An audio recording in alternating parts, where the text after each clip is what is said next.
Hi, I'm Kevin Mahan. And I'm Sam Chaplin. I host the Attitude Era podcast. And I haven't seen any films. And welcome to Cinema Swirl.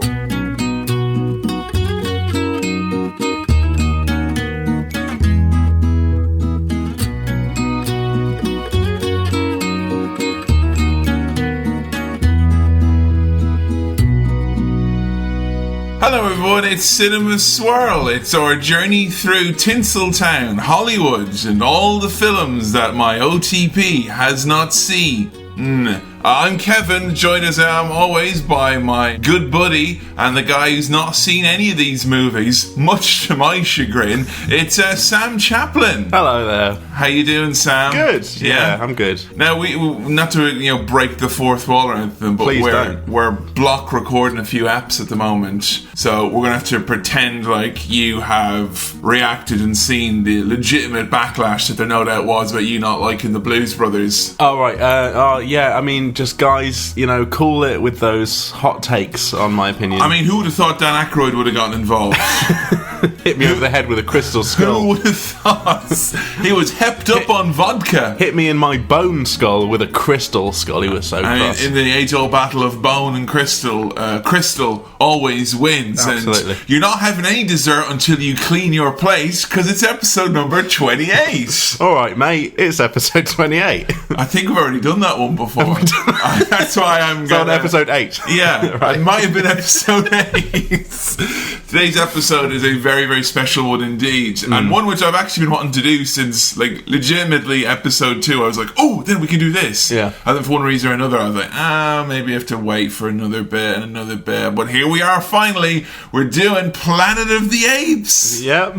Can you tell that I'm excited? I can tell that you're excited. How can you tell that I'm excited? Because of how you said Planet of the Apes and how you moved. Oh, Planet of the Apes! Yeah! It almost sounded like I was saying Planet of the Apes! Yeah, Planet of the Apes. Yeah. Well, it'll be a Planet of the Japes here with all the hilarity that's going to ensue. So it's a comedy. So I'm going to laugh probably more than Blues Brothers, right? You are going to laugh in this movie. Okay. I will say, before we get into the meat of it, all right, this is just so I'm going to put this little drop in your mind to spread and permeate. This is one of my favourite movies. Of all time. All time. Of all time. Not of some time, of all time. Planet of the Apes, big special one for me. I'm very, very jazzed. So if I fucking hate it, well then it's going to be tough. You'll be out in your ear. Yeah. I mean, it'll be fine, but Cinema Swirl fan base, mate, you'll have a riot on your hands. These people will call for your blood. Well, the podcast has been cancelled because of my reaction to Blues Brothers. So this is existing in the void. Dan Aykroyd just has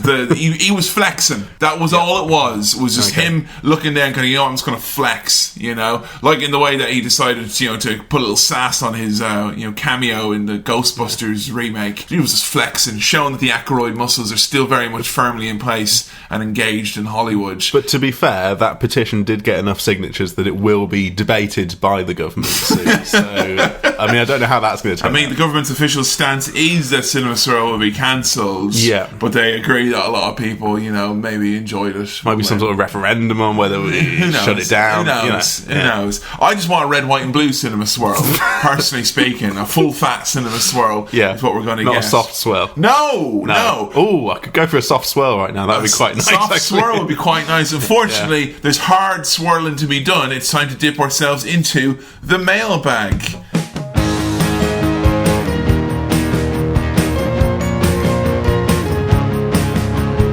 Play the theme, bring it in. Yeah, it's anywhere on the ground, it's fine, mate. Anywhere's there. Yeah. Alright. Oh man, I can barely sign for it. I don't know why they give you these little machines. And I'll be honest, mate. I did a wiggly line. Yeah, close enough. You know what? I was going to say. Right, we'll play the theme in a second. Quick, go ahead. I'm assuming now that the theme has been played. Okay, right. Just so you know, that if the theme has not yet been played, there is a production disagreement. It'll be playing underneath what you're saying now. It's on a loop. There is a supermarket that delivers in this country, right? And it makes you do the sign. Yeah. Okay, that's all well and good. We all do the sign. Sure. And when we all do the sign, we all pretend to be like illiterate businessmen and like make our X or like, you know, be a dog and put a paw print on or whatever. Mm-hmm. And most people are okay with that. But there's one place that you have to sign and print your name on one of them little PDA gimmicks. Is it a PDA? No, it's a public display of affection. Maybe it is. Personal digital assistant? Is that the same thing? Maybe. I don't know. Don't get involved in some PDA with a PDA. Someone who delivers for Royal Mail, make out with your device and see what people say. What if they say, can you sign here, mate? And you just give it a little kiss and then give it back. It's made my mark, like, you know. But yeah, I'm just saying, got giant hands, that shit ain't fine. And you're not naming names with the supermarket. I'm not naming names. Just in case there's some sort of sponsorship deal in the future. Got Ackroyd on our back. Alright, don't need Ackroyd on our backaroid. I don't need the orange and the brown coming around our way and fucking wrecking shit for us. Okay? There's a clue for you guys. There's a little clue. Yeah. For those of you in the United Kingdom. And theme. So Carl Whitney writes, hello, filmography buffs. Good to see, hear you back. Listening to the Lord of the Ring podcast and your chat on The Hobbit, I agree. It really disappointed me and made me so sad. Anyway, a little story here. I wanted to catch up with my ex. We had not hung out or done anything in some time. Even though we lived together, we had not hung out. Alright, this is getting weird straight away. Yeah. So we decided a movie would be cool. We both loved Kick-Ass, thought it was so much fun. So the sequel came out and we got excited. We went, we had the movie cinema experience. We were pretty excited for all. We managed half the movie before we gave up. It was so bad and was the first ever movie we had walked out on. It was a screen where they were pushing people off cars and we looked at each other and groaned and said, this is just the worst, isn't it? And we walked out in sadness and ate churros. The Hobbit I did not see in cinema, but I watched the sequel. I was with a group of younger friends who were too young to experience Lord of the Rings in cinema. That's fucking scary. Sorry, for you it doesn't make any big deal, but there's a movies that I saw when I was like, not that young, and now there's people who are too young to see them. That just makes me feel... There's probably some fans who weren't even born when those films came out. It's crazy. In the early 2000s, You know, it's amazing. Teenagers. There'll be kids growing up who would be too young to see Suicide Squad. You think about that for a moment. By the time we got to the mountains, we were so bored and over the movie, we all just started to play D&D while we semi-watched the movie in an empty cinema. Whoa! Okay, that's from Carl Screezilla Withy. Right. First of all, I hope Screezilla is referring to when there is erosion taking place on a mountain and the small chunk of rock that comes off is referred to as scree. Is it called scree? Scree, yeah. Scree, I love. Scree is one of my favourite words. Slag is when they're making cast iron and the leftover solids, and that's I remember slag. learning about slag. Slag and scree, like scree, like so. Screezilla is obviously quite big in on erosion. Yeah, playing Dungeons and Dragons in the cinema. That's fairly like. I mean, yeah, balls move. Have you ever started playing a game or a anything of the sort in the cinema? No, I think the worst I've done is I was in a very empty cinema watching the David Brent movie, and I just started looking at. I wasn't paying attention. I just started doing other stuff on my phone. Have you got like a bit of because I tried to be with the bit of a rule like, all right, not looking at the phone. Yeah, I'm going to be in the cinema. Like when you go to the cinema now, they're like, don't ruin it. To be very fair, I was right at the back. I knew there wouldn't be anyone disturbed by my phone jiggering. If I was further forward, I'd be like, no, not touching. I saw Adventureland at like it was like a film festival, right? So it was kind of a highbrow crowd. Yeah. And I'll be honest, it got a bit dull, you know. Yeah. Oh, Jesse Eisenberg can't come, you know, whatever, like, you know. So I got bored and took out my phone and I started, you know, scrolling through it, and I got tutted at. Yeah. So I've always wondered because I think now myself as a grown up kind of going, well, I just want to experience the movie, but I think I've got residual fear from being tutted at. Yeah, you know? You've got tut trauma. Now, here's a big one. Lord of the Rings, we've kind of danced around this a few times. Yep. Your reaction to Lord of the Rings has not really went over well with a lot of the public. Not especially, no. Now, do you want to know a funny story? You know Adam Bigelow? Yeah. Do you know, have I told you this? I know who he is, yeah. I've told you about him, yeah. He's coffee and a friend of ours does Kevin's wrestling podcast. And he's a friend of ours. His dad's a big fan of Cinema Swirl. Right. He loves it. Oh, I think you have told me this. Yeah. I think I could share this with people at home. he loved Yeah. past tense cinema swirl, but Lord of the Rings is his fave, Right. his absolute fave. And he said that he couldn't deal with it. He couldn't put up with it. He listened to like 20 minutes, and then he was like, "No." Well, my sincere apologies to Mr. Biblo. I'm sorry. I'm sorry. That hurts more than I'm just going to put it out there. Imagine. Yeah. We're at, you can clean your plate, episode 28. Yeah. Yeah, okay? Yeah, Don't worry, it'll be fine. Soon will be episode 29. Yeah. But before things get a little bit dirty, it will be episode number 30. Now, the main thing I'd say is we've not got a Star Wars movie lined up for episode number 30. And there are some members out there. I mean, I'll do the Lord of the real Rings.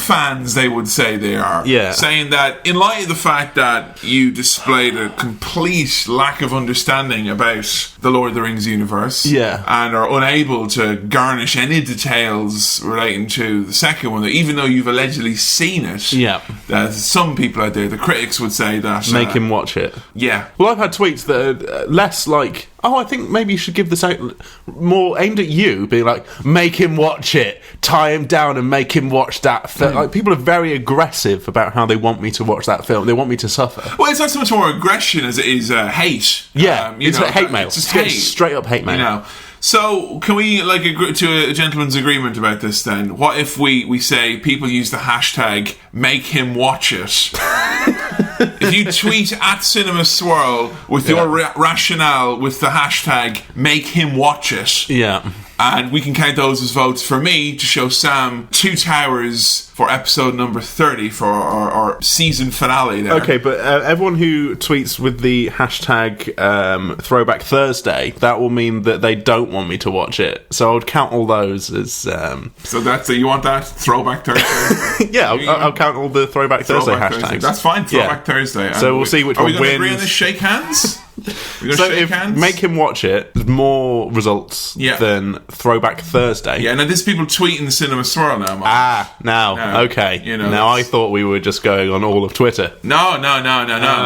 Okay. Then still, you know what? Throwback Thursday. It's fine. We shake on it. Listen, that's the audio sound of a hand. I've got very clammy hands. So. Now, see, it's very squelchy there. I'm moving the thumb up and down like a smooth Western grip hand job on Sam there. That's just a little. I read an art of the deal. That's how you assert. And look at this. Bam! Oh, I've turned his hand, asserting dominance. You're going to pull it back, and then I'm going to tap it there like that. Now the handshake has been going on for 18 seconds. I think one of my favourite handshake things is like the kind of like grab on the arm. Yeah. Like what's that? It's just to signify double bond. There we go. Jeez, you are moist. I'm very clammy. You're like a fucking eel. Yeah. Hashtag Throwback Thursday. See, well, I thought I was going to get you because no one actually uses Throwback Thursday. They do TBT. Okay. Which is not Throwback Thursday. Well, now I guess that we've made it interesting. It's settled. So make him watch it. Was it make him watch it? Make him watch it. Versus hashtag Throwback Thursday. Yeah. And that has to be at Cinema Swirl. You got to add us. Right. You don't add us, it don't count. Okay. And I would say, are people free to put in alternative suggestions for episode 30? In your... Throwback 30, yeah. Throwback 30, there we go. Well, that's that all settled up with then. I'm glad to know, lad. Thank you for the email. Danny Murphy writes... Hey, I think you dropped this. One question. Who was the unkind heel you spoke of in Lord of the Rings Fellowship of the Ring fame? Oh, we'll have to wait to episode 30 to find that out. Sorry, guys. If you really want to get that info, that hot scoop, that hot take, hashtag make him watch it at Cinema Swirl. Love to hear you guys do Dogma, but I suspect the Protestant Sam Chaplin has already seen it. Keep up the great work. Danny, a big fan.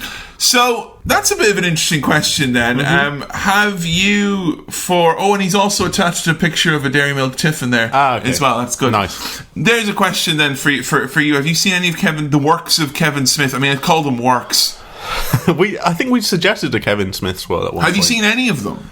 List off some ones and I'll see if... I haven't seen... Clerks? No. Chasing Amy? No. Mallrats? No. Dogma? No. Jay and Silent Bob Strike Back? No. Pretty much we're gone through almost. And then there's some newer ones. But they're not part of it. I mean, I think... I've seen... The View is Skewiverse. Like Zach and someone make a porno. Of the Jay and Silent I've seen Bob the porn universe. one because it had porn in it. And I was a teenager, and I thought, I'll watch the I'll have a wank. Porn, yeah. Like, That was my 50 Shades of Grey. I think that might be an interesting swirl to do, solely from the fact that I am absolutely certain that I will not like those movies anymore. You're not a fan, are you? I mean, you were a fan. Loved it. Right. But I don't want to get into too much because I think that's an episode in of itself. So maybe in the future we can look at Kevin Smith films. I know. Maybe that dirty swine will get episode number 29. Who's to say? Who's to say?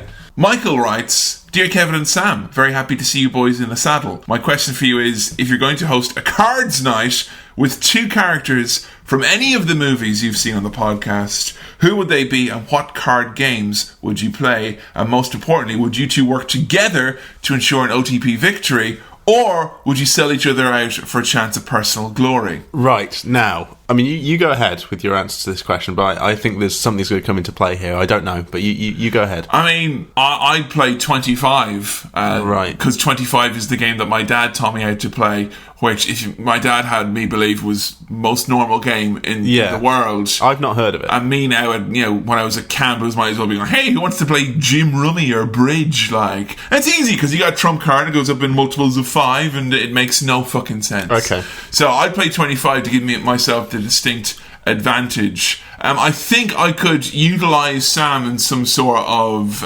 dummy kind of... Well, no, not dummy. Dummy. Dummy. That I could be kind of... You could use you to bounce off. Right. Kind of, make think that, you'd be like, this guy's a big card shark over here. I could use you to enhance my card playing. People I like to play against, I'm trying to think of people who've had a lot of money. Yeah. And are dumb. Okay. I think alternate timeline Biff would be a good person to play cards with. Very good to play against Biff. He's a big dum-dum. Yeah. Also say Jabba the Hutt would be good to play cards with. Yes, I think he'd be easily exploited. Little hands. Yeah. Can't shuffle. So there you go. The only thing I was going to bring up was, when they're saying, like, would you work together or would you sell each other out? We played Jackbox a while ago. I was thinking about it. As soon as I saw this email, I was thinking about this. And I can't remember what the situation was, but it was like... I can't wait to hear your version of this story.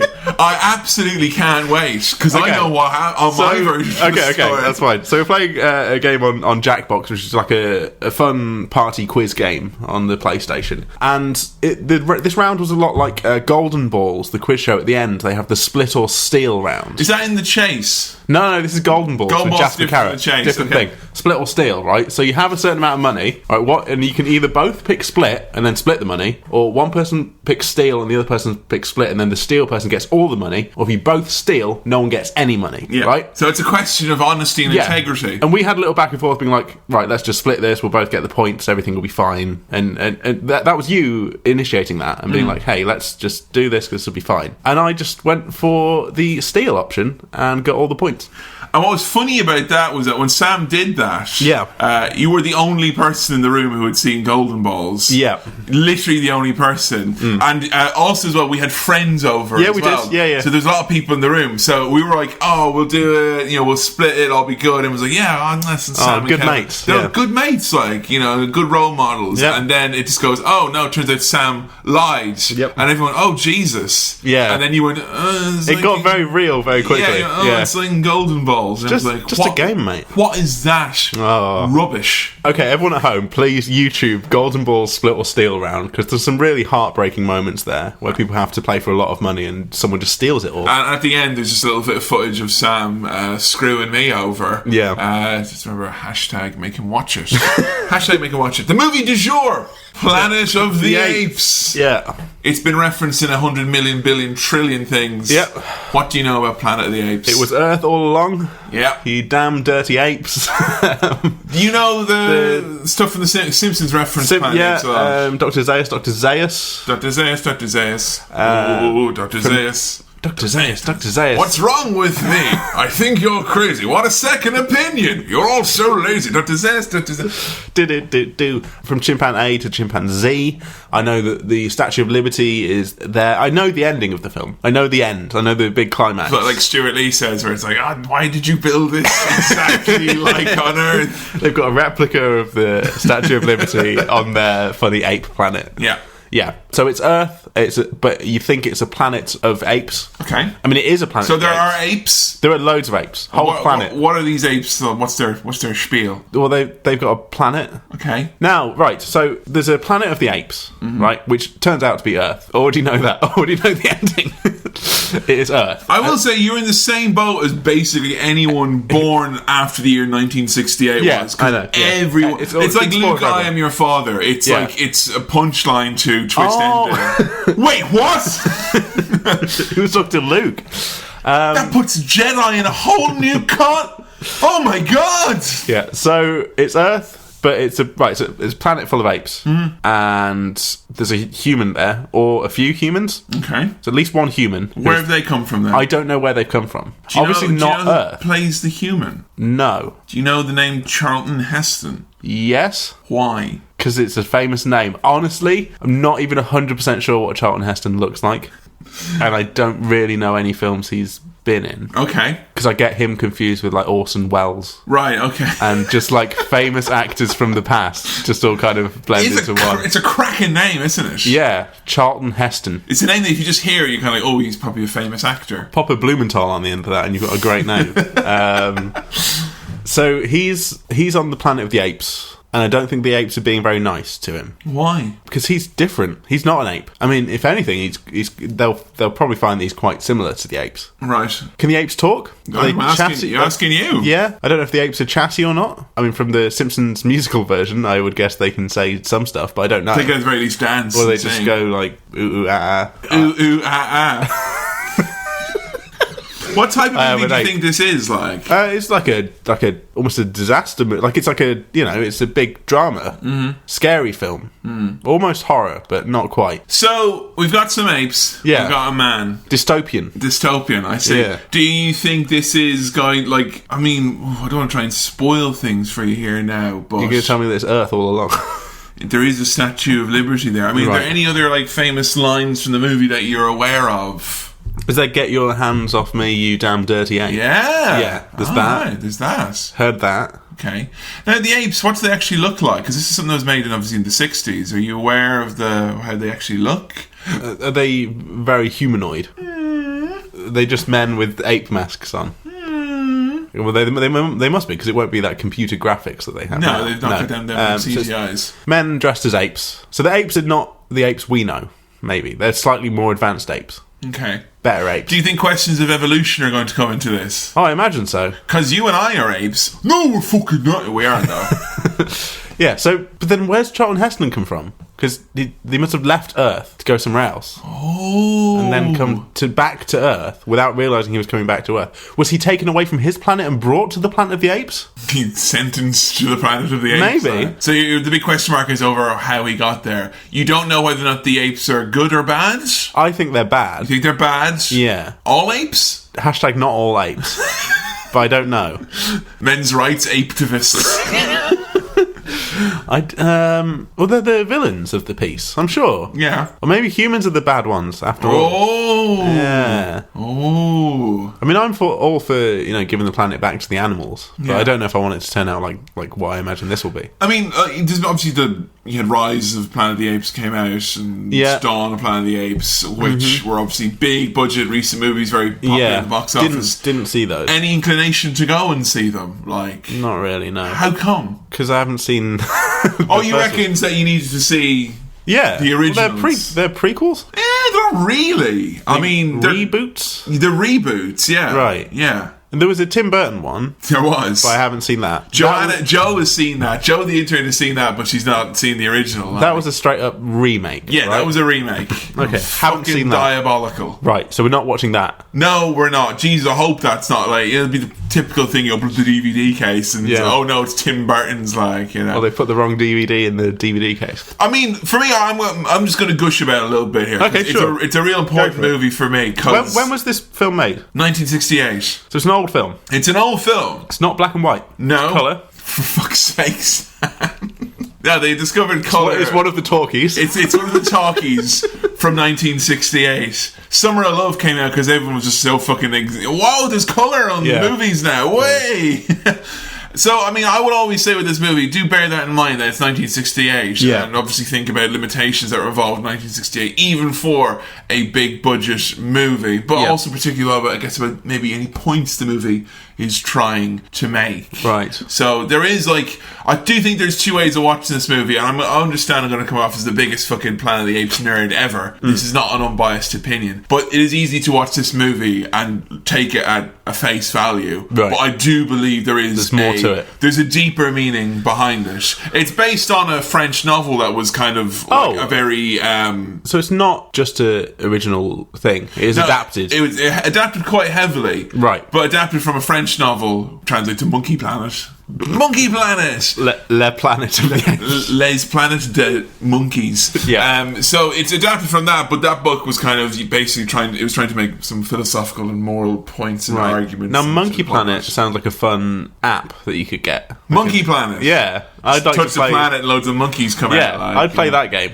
Can we play that? Yeah, we can, but after later. 7 days, we're going to have to pay 99p to get more golden bananas. They'll only respawn every time you sold that for a game of arse. Or watch an advert. You know, one or the other is that.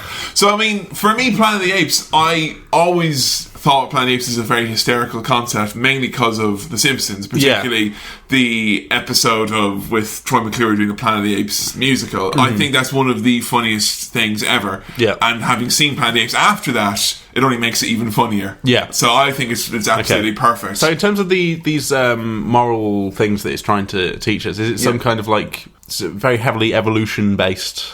Like, not like you'd think, no. And I mean, I do believe there is probably a lot of people who maybe, I don't want to say they've read into it too much, but I think the movie is presented in a way where you certainly can take certain arguments about it and put them on there. But I mean, I think it's more than just a cheap popcorn sci-fi is basically what I'm trying to say here. He says now before we go out and watch the movie and fucking get, this is the line he said that he thought Blues Brothers was hysterically funny.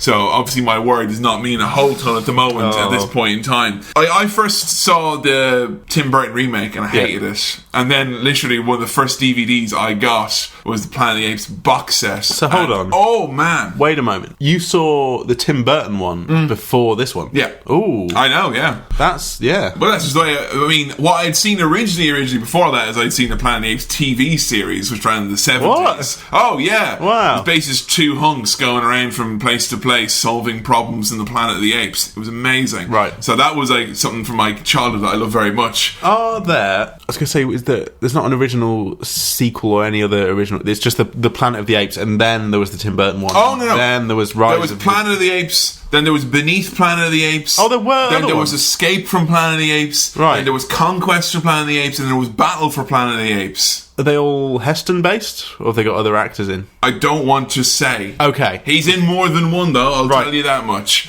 So, there was a big franchise. And I will say with this movie, kind of like Lord of the Rings, in the fact that my fandom for this grew to a huge point, as in... 1 star right there. I don't like this very much.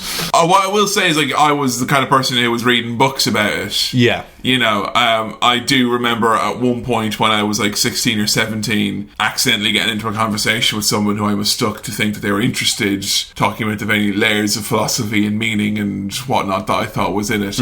I was one of those people. Right. Now, since physical media has went away the dodo and my Planet of the Apes box sets are far, far away, my super fandom has kind of subsided a lot. And actually, the first time I kind of got a bit of a rekindle of that was when I went to see Dawn of Planet of the Apes in the movies. It was kind of like, oh yeah, I remember I was fucking obsessed with this. Were those ones good? I loved them. I loved them a lot. Right. I will say though, when I went to see Rise of Planet of the Apes with Joe, which is the first one of the new Dawn of Planet of the Apes, and there was Rise of Planet of the Apes. Right. Okay. And I went to see Rise of Planet of the Apes with Joe, and she thought it was the silliest thing ever. Okay. Because there were monkeys on horses, and, monkeys with guns. It was like, no, it's serious. It's very serious. It's very serious. That cute monkey on a horse with a gun is very serious. Yeah. Stop it. Do we get monkeys on horses in this one? Yes, we do. Yeah! Okay. Yes, we do. I'm excited. And when we come back, you'll get to hear Kevin's amazing Planet of the Apes impersonations as well. Oh, boy.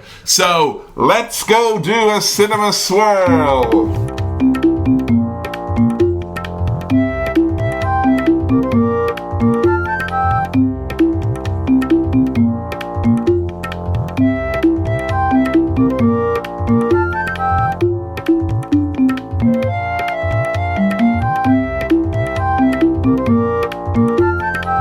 And we're back. Just went to visit Planet of the Apes there. We're back. It was Earth. Whoops. Spoiler there. Initial gut reaction. Yeah, that was good. Meh. How would you write that word that you just said? M-N E-H-Y-G-H.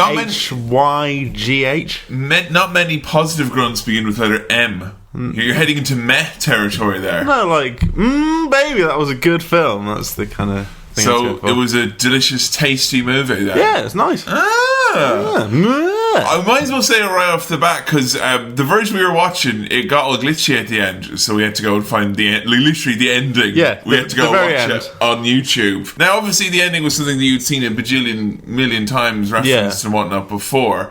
It's weird almost, because every parody of the ending is just the ending. Yeah. You maniacs, you blew it up. Down you to hell. Yeah. Was it like spoiled for you, the movie, in that twist was already well and truly like more people know what this is than know what Planet of the Apes is? Yeah. You blew it. I'm pretty sure that people know that twist ending more than they know Planet of the Apes. I think so. Does it spoil it? I mean, I'm sure my mind would be more blown by the movie had I not known that. But there's not really any way now. 40, 50 years removed? 50 years removed from it. Crazy, isn't it? 50 years. Yeah.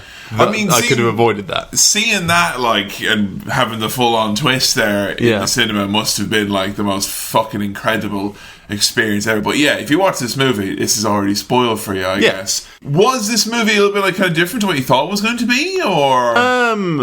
It was really good. I didn't expect it to be bad, but, like, I expected it to be more like a film that came out 50 years ago, but tried to do some really high-tech special effects, and I thought it would be a bit naff. Kind of like when you see, like, kind of a child looking at a book and you're kind of like, oh, look at them trying to form proper thought. That's not for you. It's for adults. I thought it would have aged pretty badly from how old it is. Yeah, and what sort of film it is. I still can't believe it's only 50 years. And it's really good. Yeah. Oh, that's awesome. There's only a couple of little bits where I'm like, but even then, it doesn't make much difference. What do you reckon to NRA spokesman / main man in charge, Charlton Heston? I love him.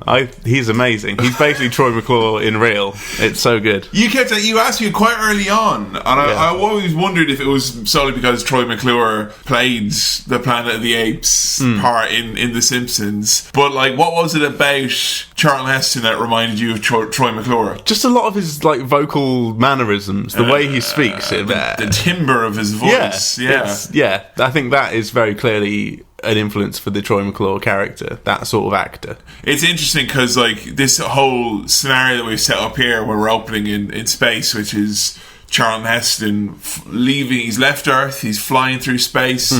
He said they've been gone because of time and physics and all that. In Earth years, they've been gone 700 years. But we haven't aged a day.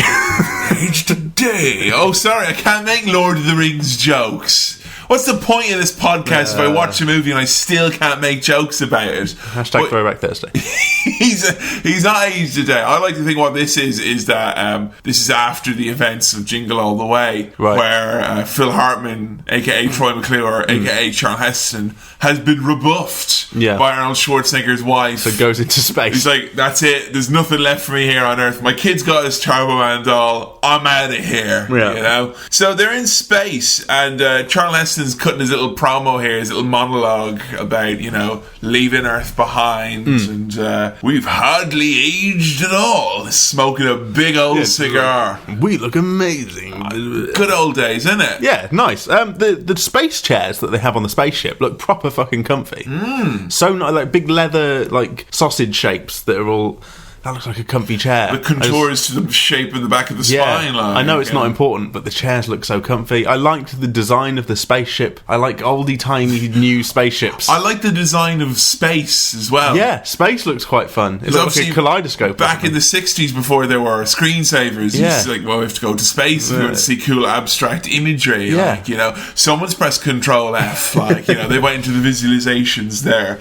It was the good old days, though, wasn't it? Back before the loony left got in and political correctness went mad, and you're not allowed to smoke on space stations anymore, which is... He's not even wearing, like, a spacesuit or anything. He's just Yeah. Oh. Chilling out in space. Can we talk about a mistake? Because if you are in there in space, it's an oxygen-rich environment, isn't it? It's going to explode, like. Even if it wasn't, like, where's that smoke going? Just smoke a cigarette. No, Mum's coming. Quickly, open into the vacuum of space. Blow it out. Wave it with your hands. It's okay.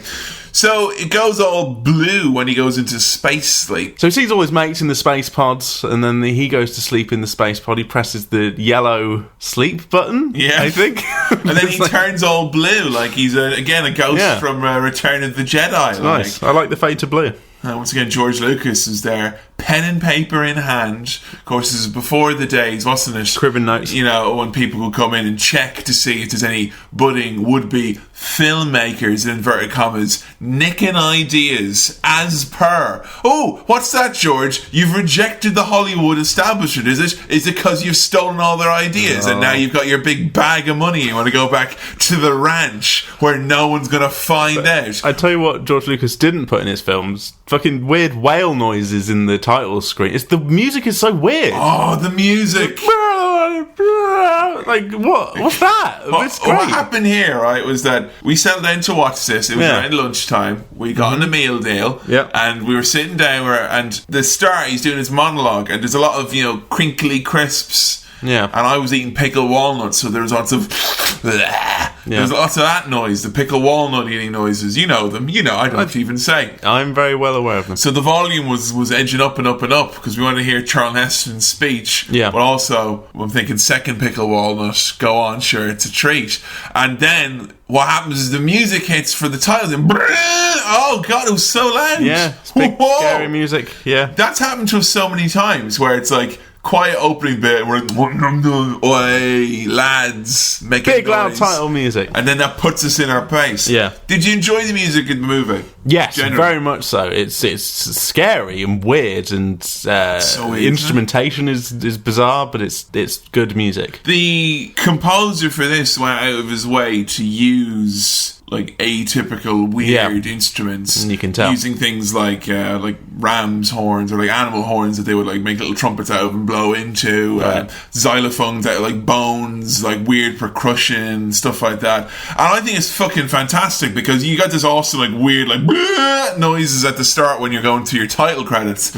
But in the first half hour of the movie, particularly when they're traveling through the desert and you don't know what's what yet, it builds the suspense like a motherfucker. It does, and I think like part of probably the good thing about the music is that when you see the planet that they crash land onto, it just looks like fucking Earth. Like they haven't really tried to disguise it too much as they just said the ranch for 20th Century Fox. Right. So visually, that planet looks like Earth, right? But musically, the music you're hearing is not Earth music. No. This is weird, foreign, weird planet music. And I think that helps absolutely take you away from the idea that this is Earth. Because normally you'd crash land on Earth and like the stereophonics would play. So have a nice day. I'm on Earth. Okay. It's Earth. I'm not even going to bother. But you know what I mean. Like the music is like foreign, but not like Earth foreign, like extraterrestrial. Or Cast. One of them.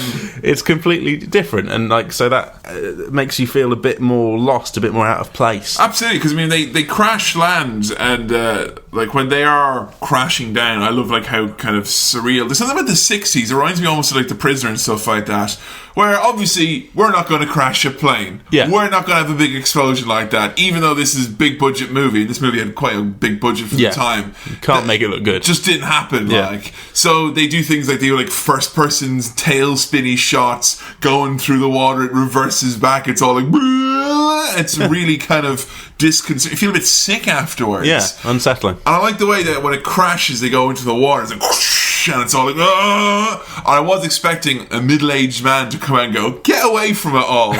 Center Park's break or whatever it is, like, crash land into your ideal family getaway. There's even stuff for mum and dad to do at Center Park. 10-pin bowling for the kids in the corner of the Planet of the Apes. And there's adult 10-pin bowling for the adults. Exactly.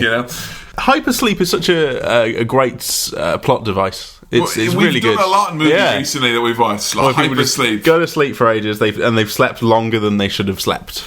Now, what I'll tell you about this hypersleep sequence, and I don't know why, but one factoid I do know about this is that it was Charlton Heston's idea that they all grow beards. Right. He thought that was a good idea. It's kind of funny. You gotta go full on, you gotta have the, bad fingernails, long. Would that actually happen in hypersleep? I don't know if hypersleep is an actual thing. It's hard to talk about what would happen in a fictional thing, But they've all grown quite well-kept beards, even though they've been there for years and years and years, by the sounds of things. I'd say they've got breath like a smacked arse that's 10 weeks past the sell-by date. Probably. And the freezer bag that was keeping Stuart, the female companions, obviously they've just left a little hole in it and it's just gone wrong. Didn't seal properly. Yeah, exactly. That's why you meant to get that special wand to run it over the top of it to make sure there's no bubbles. And they have a look at her and she's got some serious freezer burn going on because she's all weird and wonky. She just rotted away, basically. You know what they did? Wasn't actually a dead, but just got a very old lady there and they dressed her up a bit. Oh. So that's how they did that. That's special effects for you there. Good times. It wouldn't be bad though. You're not going to do great for your self-esteem. Can you play... You're old enough that your age range includes dead. Can you be a time-ravaged corpse for us, please? Thank you. They've all got beards now, and the ship is sinking. You get a glance at the dashboard. It seems that the year is 3,968. Uh-oh. And they're all dinghying away in their little rubber boat. Yeah. And I must say, you like the the futuristic design of the ship and the interior and all that. Yeah. It's very awesome. I love the futuristic spacesuits. They're quite nice. Very nice. Yeah. Absolutely. White pants, nice zip-up jacket. Lovely. So what's Charlton's mate called? Is it Landon? Landon.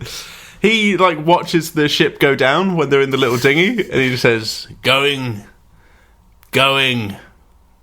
I'm like, yeah, it is, mate. It's sinking. Thanks for your contribution there. Would you just fuck off, Landon? Seriously, what's your problem?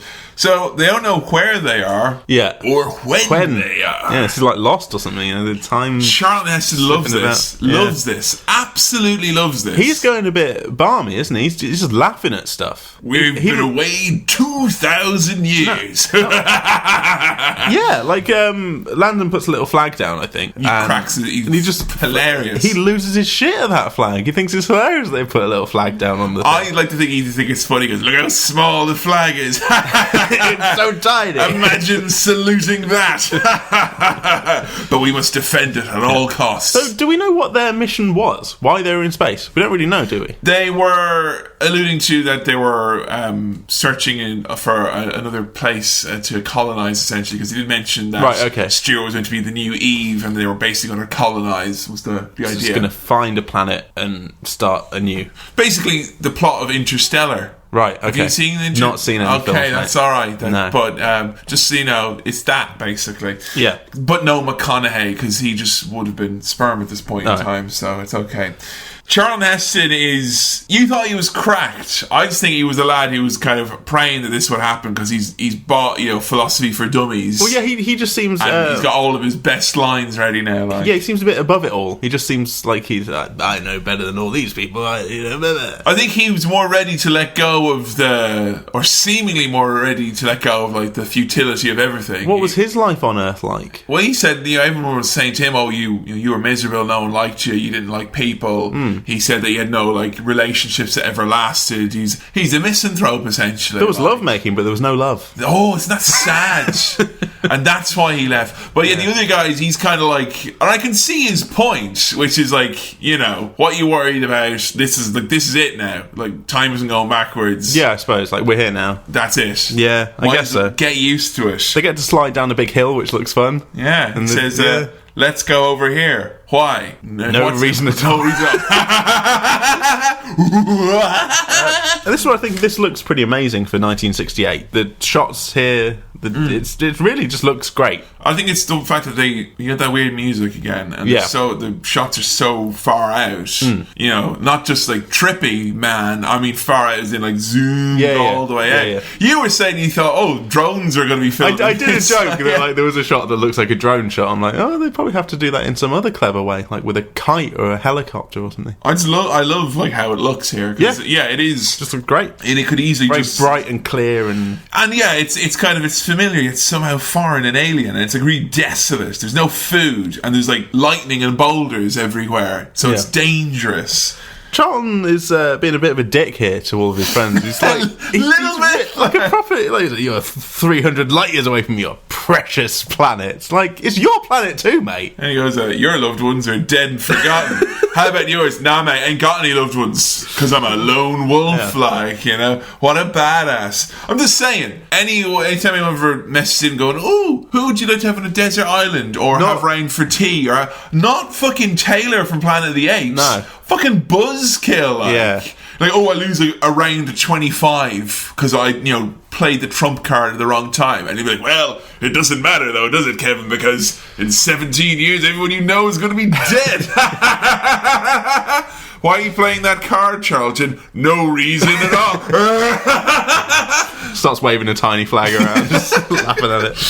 He's really thought this whole thing through, I guess. You know? And the other scientists, they're having a go, and they're saying, like, well, we're seekers. We want to know ultimate truth and, find what's out there. And that guy would, go into an active volcano if it meant finding out something that people didn't know about. And he's like, I'm not like that. You never really know what his true motivations are. No. For doing stuff. Which I guess is good. Mysterious dude. Yeah. Yeah. So few people could pull this off. He pulls it off well. Charlton Heston does have, whatever about Charlton Heston the person and his gun-toting politics and a lot of nasty things he's done over his acting, But fuck me, he is like that classic Hollywood royalty kind of... It's like swagger, ego. Yeah. He really pulls it off pretty well. You could see him acting like Troy McClure in real life. Yes. Unironically. Yes. And having a very successul career as a result of it. Yes, they find some life. They find a plant. And then they rip it out of the ground. Yeah, life. Let's kill it! Get rid of it. As soon as they do that, the Dr. Zayas like, you see, man is capable of nothing but destruction.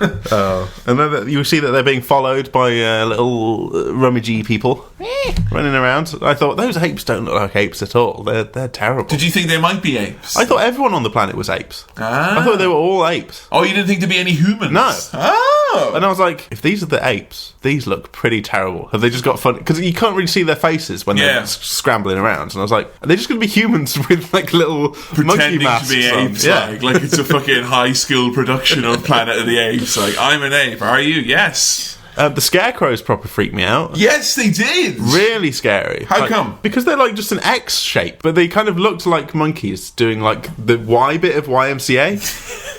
But when they're all doing it together, it's really... There's something about it, so many things in this movie which become, I think, ambiently creepy when it's like, and an ape made that. Ugh. Yeah, the scarecrows in particular. It's like when you ever, I've read anything, like when I was doing, stuff about animal behaviour, and anytime, it was like an ape did something really intuitive and ingenious, I'm like, what?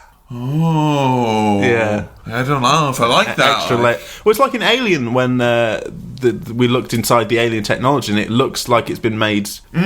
It's familiar enough that it's unsettling and then alien enough that it just... It's like, hey, look, they're trying to be people and I don't like it. It's slightly different and it upsets you. It's ours, you know? You see it with ant farms and stuff when you see all the things that they dig and stuff. It's like there is kind of a... I guess there's the whole thing with humans is kind of like that's our gimmick, that's our thing. Yeah. We do stuff. You're not allowed to.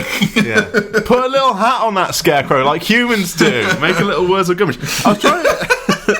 Imagine if Wurzel Gummidge was these horrible things it's Wurzel Gummidge.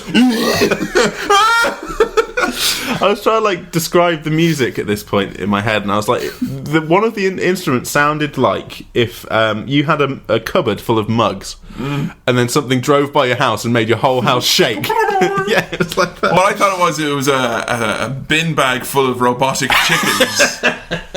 Just kind of go. Yeah. But unsettling music, good, lovely, very, very nice. Well, not nice, unnice. I think opposite it's of nice. They got all the individually very creepy members of the London Philharmonic Orchestra. It's the guy with the gong who's a bit. Or there's that one tuba guy who's a bit. Or there's that one guy on the xylophone who's just a little bit weird, and they got them all. Gave them a room full of bits and just said, "Pick what you like, have a go. This is your time." And then they kicked them all down the stairs. So the lads they see these scarecrows and then see some water and just have a nice naked swim. You wouldn't be able to do that now if you saw those scarecrows, would you? No, I'd be freaked out. Wouldn't be in the movie. I'm not getting my dick out if I've seen a scarecrow like that. It's going to come and rip it off, like, and eat it. So they all go skinny dipping, and Charlton Heston fucking loves it. Like, he's like going around. They all love it. It's like me when I drink a cup of coffee, like, and they're all groaning, having some fun, having some horseplay. Yeah. And as we all know in movies, the second you let your guard down naked in a body of water, that's when the antagonists start nick clothes. All the clothes gets Little nicked. cheeky rascals come and nick all the clothes as a fun prank. And they destroy it. They break everything. They All rip their them up. cool bits, their cool backpacks. Now you're naked. Destroyed their vials of turmeric. I like the solid backpacks are nice, aren't they? They're very cool. They wouldn't be comfortable, but they're cool. Functional. Yeah. Yeah, that's what you want when you're a space explorer. So all the stuff has been destroyed and taken. And again, this is the issue is like, we've all been there. We all went for a swim. Yeah. We put in our phone, our keys, our Seabrook crisps all into our shoes, and then someone goes and bloody nicks them. Like, it's just dangerous You have to just game. wrap a bit of rag round you and hope for the best. And so they see that there's humans, like a big field full of humans. And Free range humans. Yeah, these are just like almost like humans, because obviously they don't think this is Earth. They're like, they're kind of humanoid, but obviously not as advanced. And then Charlton Heston hubristically says like, oh, well, in 6 months we'll be in charge of this place. If this is all there is, then, let's just... A bit of an optimist. Fucking arrogance to be like, they're all primitive. We can just take over because we're American. Well, I mean, that's the American way, isn't I it? suppose, Like, you know?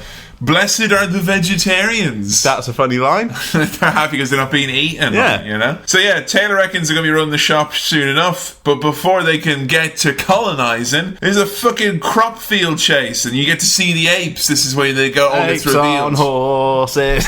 Yeah. What do you think seeing an ape on a horse? It's funny. In it? Just funny image. Yeah. An animal on another animal. This is another scene that is referenced in The Simpsons. I couldn't remember the Simpsons bit where this scene was. It's where all the episode starts, all the kids are all playing out, having a really lovely time, and then the church bell rings. It's time for them to go into church, and all the parents come out and they round them up. Like okay. Milhouse's dad was riding on a horse, and he throws the net on them and all that stuff. It's like there's something about this scene, and I think it freaks out people, and particularly did back then for a number of reasons. I think the thing is that as humans, we just kind of have this thing that, well, we're humans, and our special human ingenuity means that we're going to be okay. Yeah. And yet, these simple apes, and all they've got are like crappy purple clothes and horses and sticks. And rifles so primitive they essentially look like, you ever had a mate and you want to play guns and you hadn't got a gun, you just pick up an old plank of wood and pretend it was a gun. Yeah, that's what they've got. That's the kind of guns they've got. And it's like they're so simply overwhelming the humans. Like they just like herd them like cattle. Like they go, you all go over here. Oh no, there is a drop. Now what do we do? And these all jump in and fall over. And even Charlton Heston and all the smart boffins with all their science fall into the simple ape trap. One of the boffins gets shot dead. That happens quite early on. Back of the head. Yeah, nice. Gone. Taylor gets shot in the neck as well. The other guys get all split up, and the apes are there, like Donald Trump's children, taking pictures with their kills. And that's when it's revealed that they can talk, because you hear one of them go, "Smile!" Ha ha ha ha ha ha. Now, was that something you did not know? Didn't know whether that was coming. Although I'd only guessed that they would talk from the Simpsons bit with the musical where they're all having a chat, and one of them's called Dr. Zaius. And I was like, I guess they must talk. But I didn't know if all of them would talk. I thought there might be like a few talky apes, and then most of the apes are just apes. I see. But they're not. Yeah, no, they're all talky. They're all talky. Yeah. So the humans are essentially viewed as being like wild animals, and this is again like if you see how humans will treat animals, and then how humans get treated here. It's really horrible. Like this scene because you get all like hung up upside down and thrown in shitty cages and. It's awful, but it smells like fucking shit as well. It's just, It does make me feel a bit guilty. It does kind of reverse everything. It turns the tables. I mean, at least they give him a bit of space. apes here treat the humans better than we treat chickens. Yeah. But we never see it, so it's okay. Yeah. So didn't go make a movie about it though, did we? So no. So the thing that the only thing that gives away the era this was made in really is the look of the apes. So let's talk about that. It's not bad. It's not bad at all. It's quite good. All things considered, it's aged fairly well. It's all right. The thing that distracted me a little bit is the mouth movement. The mouth movement is the only thing that they didn't get quite. If that was a bit more fluid, then I think it would be fine. Purse lips. Yeah, like they just kind of open and close like puppets. Yeah. They insisted on doing like 3 or 4 times of like having Zira or Cornelius start kissing people. Just stay away from it. Just hug instead. Be platonic. But I mean, at the time, it was viewed as being like really revolutionary. Like, oh my god, how could you do? Like, that's incredible how you've managed to do such prosthetics. That's the thing. It's so good that even now it's pretty good. Yeah, 50 years old. Yeah, still pretty good. Movies that came after this have worse effects than this. Yeah, and actually, it speaks to how high quality this was for the time, in that actually subsequent Planet of the Apes movies really struggled to actually have enough of these prosthetics for the whole cast. As the budget went down, they actually struggled to have so they actually looked best in this movie. They get slowly worse as they go along instead of better, even though years pass, which is quite strange. So the humans get given some sugar because humans love sugar. They do. It's their favourite. I was kind of hoping it'd be like, humans have it's something that they love, like in the way that apes love bananas or whatever. It's like, those humans, they love their pomegranates, or something like that. I guess sugar is kind of a thing like that. Give them their kale, they love that. Give them some Cavolo Nero, they love that. It's full of antioxidants. And Taylor can't talk because of his neck, which is a good device there. Because I thought, well, if he's caged up, he can just be, excuse me, you've made a terrible mistake. If you can just let me out, but he can't. He can't talk. Sorry. I think I'm not a misunderstanding. They get hosed down. Yeah. Something about I've seen someone hosed down. I've seen the Shawshank Redemption and people getting hosed down, and I'm kind of like, whatevs. But getting hosed down where there's also hay immediately made me go, ooh, no, bit yucky. That is too bits will stick to parts of him, and he's got a beard as well. It'll stick. No, not nice at all. So we're introduced to Zira, who is an animal psychologist. She is a chimpanzee. Now, this is something I had to explain to you, I think, during the movie, the fact there's different kind of classes of apes, because you thought that Zeus and all them, that it was just that they were old, so they went all grey. Well, yeah, all blonde. Old blonde men, the way it always goes. So the way it is in Planet of the Apes lands, there's 3 kind of main categories of apes. Right. Orangutans, which is what Dr. Zeus is. Yes. Chimpanzees, which is what Zira and Cornelius are. Yeah. And then there are the gorillas, which there's actually no named gorilla character in this movie. But do we see any of them? Yeah, they're the kind of the guys who've got the guns, they're the guards, the horseback ones. The guys on horseback. Okay. And the way it goes in the Planet of the Apes movies, and some of it is alluded to here, but they don't actually really fleshed out as much in this one, is that there's kind of like a caste system in place. Right. And that's where a lot of the social commentary around Planet of the Apes comes in, because the orangutans are always going to be the doctors, the politicians, the priests, upper class, the professors, exactly, the high end, like upper class. Right. The chimpanzees are meant to be things like the teachers, the researchers, the people who are maybe inquisitive and bright and whatnot, but they're still working underneath people that never rise up a certain level. Middle class. And then you've got the gorillas, who do menial labour, cleaning up, and also police, army, brute strength, all that. So they're technically the lowest rung. So there is kind of a class system here. Yeah. And some people have read really closely into that, in that, the lighter skinned apes are the there's a race higher end. There's connotations of race as well as class in there as well. And actually, one thing I will say, watching back this movie, is that a lot of that actually doesn't come out until the subsequent movies, right? Which is a shame, because I think the subsequent movies most of them aren't as good as this one. So it is there, all that Planet of the Apes stuff, but I don't know if it was this is like, whoa, social commentary as you thought it would be. There was some of that, but I was focusing more on the religious stuff. Yeah, the religion. That is very heavy-handed. Yeah, I honestly didn't even think this through enough to think that there was some kind of class or race race divide between the apes. There you go. Yeah. So it's a movie that repeat viewings. Speaking of heavy-handed, there is a line here that I laughed a lot at, which is, human see, human do. For fuck's sake. There's two in it, right? There's one which is human see, human do. Yeah. And the other one, which I don't think you notice, which is when the orangutans, or the three of them, are sat up in like the High Council, and one of them puts his hands over his eyes, one over his ears, and one over his mouth. The see no evil, see no evil, hear no evil. And apparently there were people in the movie who wanted that to be cut because they thought it was too clumsy and heavy-handed. Obviously not so clumsy and heavy-handed that Sam noticed it, but like... Well, now I'm like, they look like the emojis that you get. Ahead of its time, this movie. Really, really ahead of its time. She nicknames him Bright Eyes, which is quite cute. Every now and then he falls apart. Oh. Turn around, Bright Eyes. Come on now. I'm going to hose you down, mate. Turn around. Dr. Zaius comes in, and he's a fucking prick. Yeah, he's a bellend, isn't he? He's an absolute bollocks. Yeah.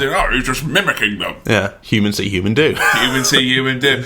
Man has no understanding. Well, some understanding. I take your point, but it's a little bit on the nose there. I just love that he has got so many men are fucking man's the worst ever. Don't ever question that. He's got some great lines as Zaius. He does. He's always got one in the chamber as Zaius. Who was playing Dr. Zaius? Some old man, I don't know. Honestly, the only person who I know other than Charlton Heston in this is Roddy McDowall, who plays Cornelius. Right. And the only reason I know Roddy McDowall is because he's the only person who's in every single Planet of the Apes movie that came out. And he also did the voice of the Mad Hatter in the Batman animated series. Well, there we go. There you go. Yeah. Learn something new every day. We're introduced to Cornelius, who Zaius says is, Cornelius, the young ape with a shovel. I want that on my OK Cupid profile. The ape with a shovel. So he's sort of like a archaeologist, kind of? Yes. Yeah. Must make sure then you're digging for artifacts, you don't bury your reputation. He reminds me of Winston Churchill. Quite a lot does Dr. Zaius. You know? Spluttery delivery, isn't it? Yeah, in that I want to see a pub named after him where loads of angry people go to drink ale. Humans live in the forest and then they eat all the crops and they're shit. Yeah. I love the idea of humans as a pest species because there's obviously, bacteria, they eat all their food, they multiply, and then they eat so much and multiply so much that their shit kills them. Yeah. And some people say, that's what humans are going to do, is that we're using up all our resources and multiplying, and all of our, and then we'll kill ourselves with our own waste. Yeah, I think that means it's carbon dioxide going that way, isn't it? Yeah, I mean, just the other day I was walking down and there was someone smothered to death on their own shite. Yeah, I mean, but again, well, it's Salford though. It was the weekend, oh, go on, we've all been to those parties. They get out of hand, someone dies choking on their own vomit and shit. It just happens. Yeah. So Charlton Heston gets himself in a little bit of a fight. He's quite the fighty one. He's trying to write his name out and explain on the ground, and the stupid humans duh. Yeah, I mean they've given him a woman as a present as well. They've given him. They give him a familiar Yeah, it's here, have this woman, see if you like it, and he does like her, doesn't he? He has genuine affection for her, and he tries to do some writing in the ground, and she rubs it out because she come on. Get it together. She doesn't understand. He says she doesn't know what's going on. He names her as well. He calls her Nova. A futuristic sounding name. And what I love as well is Zaius is so clearly got something to hide, because when they take away Charlton Heston, he's like, there's some writing on the ground. Scrub it out. Yeah. Why does he get into a fight? It's because one of the other ones joins in on the rubbing it out. He kicks him to stop him. And he gets into a big old naked fight. He's vicious. Humans are vicious. Very vicious. And if a human had a chance, he'd kill you and everyone you ever cared about. Yeah. He steals Zira's pad and writes his name on it. Yeah. To its... Zira sees this, she's like, holy shit. Yeah. He's writing his name. Gets him into the office to do some more writing. I think it's the flat. They go back to the flat. Yeah. They go back to the flat and he's there writing. Yeah. And she's, look, Cornelius, look at all these things that he has written. It's a stunt.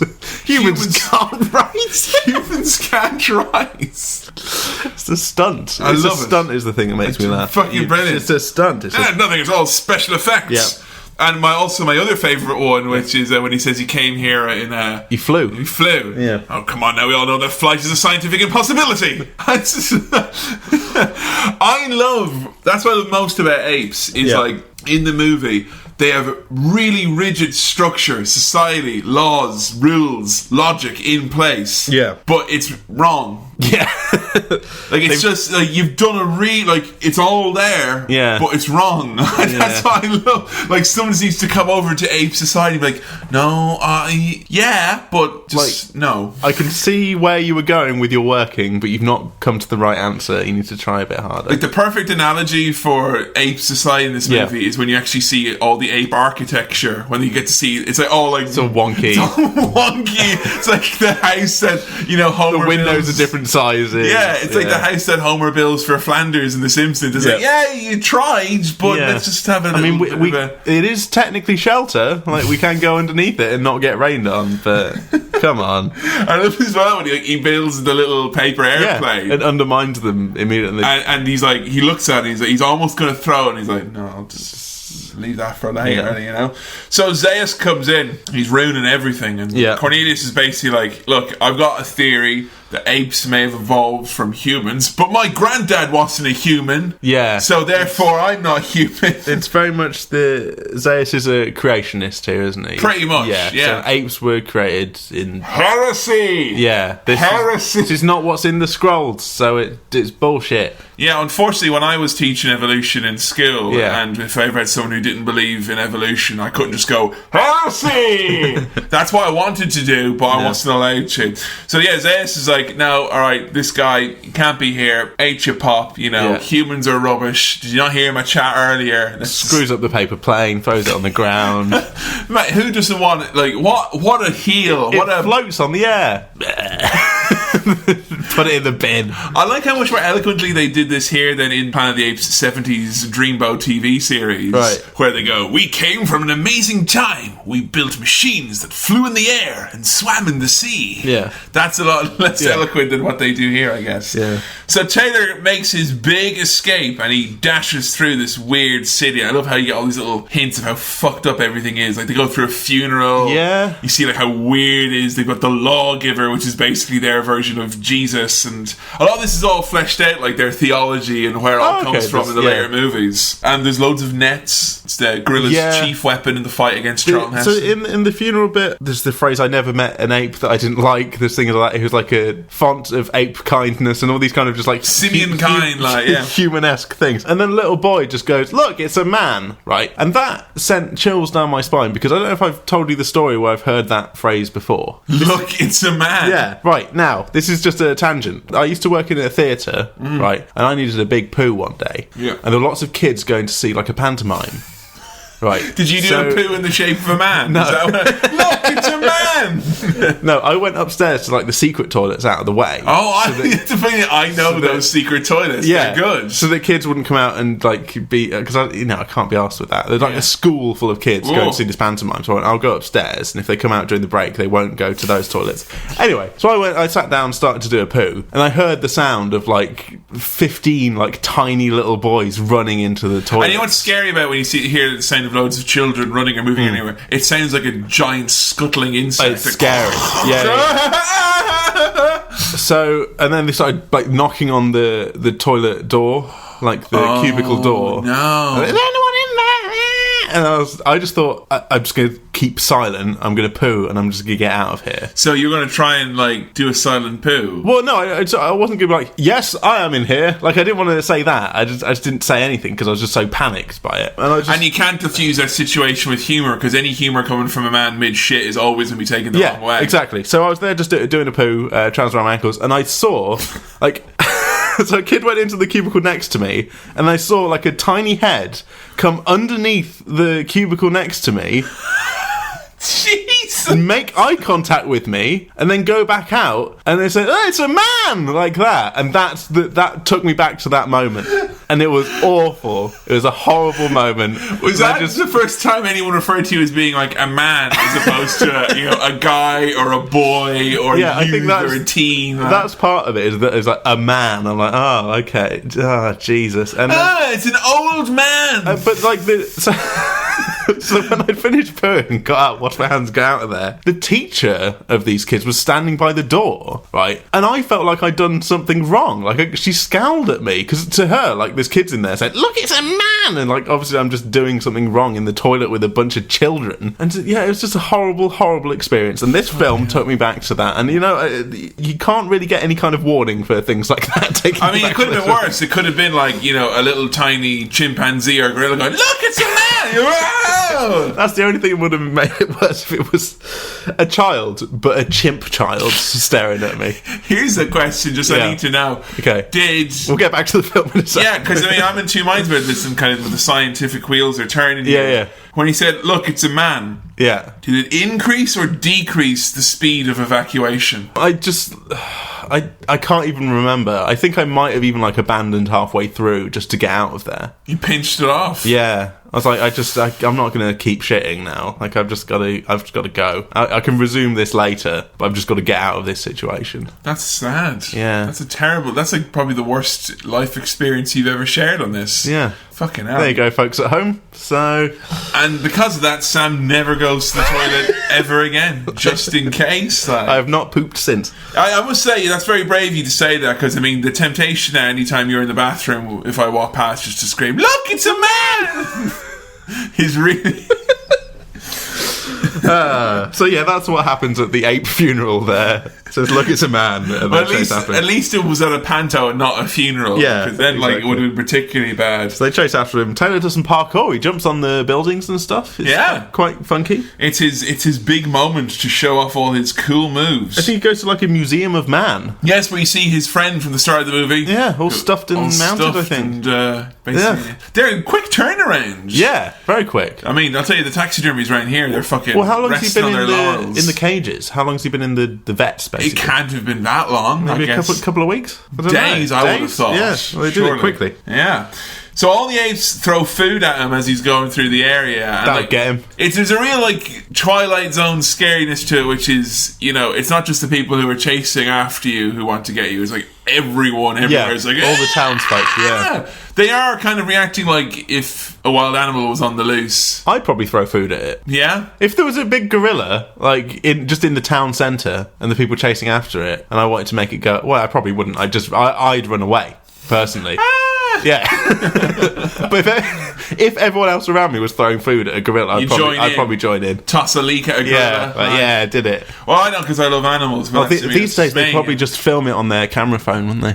Yeah. Just point a phone at it. They probably would. They wouldn't throw fruit at us. They would put an unflattering Snapchat filter on it. Like, it looks like a dog princess. They wouldn't throw apples. They'd use their Apple iPhones. And we get the famous line when Heston is caught. And I love it makes it even better the fact that his throat was just about healed up, and this is the first thing you hear him say, which is, "Get your stinking paws off me, you damn dirty ape!" Oh, powerful line. Good line. Love it. Yeah. And actually, even better than that, a line I forgot about before we watched this, which is when they take him back to his cage and they start spraying him down. He goes, "It's a madhouse! A madhouse!" It is a madhouse. Because the bloody ape that's spraying him is having the first time the apes go actually apey and start doing ape noises when he's just having a laugh hosing him down. He turns into an actual, just a bloody animal. He loses his inhibitions. Yeah, he's becoming animalistic. So they separate him from his lady. Yep. And he's been kept on his own somehow. Imagine me needing someone. Yeah, he has a little love soliloquy here. Yeah. I must say, this probably appeals a lot more to me when I was like 18 or 17 than it does now. Right. Like, what even is love? It's like, dude, you're in your fucking 40s. Like, grow up. Like, settle down, you big freak. Yeah. I don't know, man. Maybe I'll settle down. Maybe I'll just play the field. Mate, you're in a dystopian future. A planet of the apes.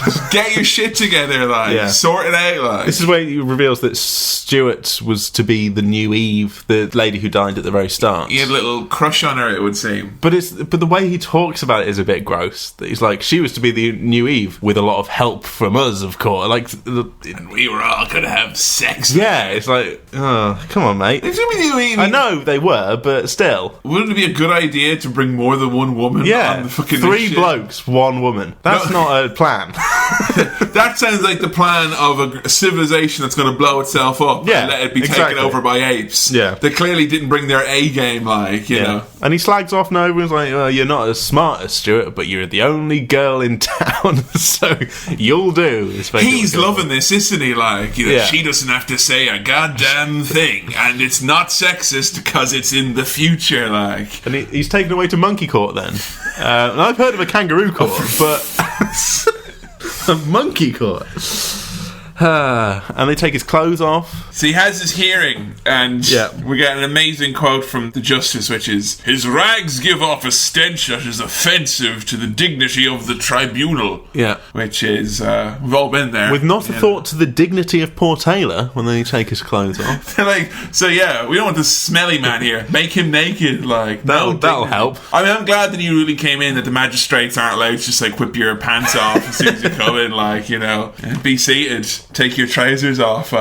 So the apes' philosophy in self-important morality, it's like ours. Yeah. And I mean, you were saying it was quite heavy-handed. Yeah. I mean, like, it does make the point, you know. And if you're gonna, you know, do things like have a reflection on philosophy and morality or whatever, go full on. You gotta go full on, just in case anyone leaves out going, I wonder if they meant it was about humans. Of course it is! Because it makes the whole thing is like, oh, only apes have souls. Apes have got dominion over the animals. And you know what? That is something which I did like a bit of research on that when I was looking into how people think about animals and doing some stuff about that. And the amount of people, even unreligious people, like people who admit completely to being like completely no religion whatsoever, complete atheist, would still believe that we have like either a duty or a dominion or a mastery, like above animals, and not just domesticated animals, just all animals. You know. And it's like, if you don't believe that it's a thing like from the Bible or from your spiritual book or whatever saying it, why is it that humans think that? I don't know. We do, I guess. Even though most of them could kill us. We still just think, oh, but we're the best ones. My name's Keith from Croydon, and I've got dominion over the Portuguese man of war. You've not. You've simply not. Oh, my name's Sally from Northumberland, and I've got dominion over the parasitic wasps. You've not. No. They'll just lay eggs in you, Sally. That's all they'll do. That's all they'll do.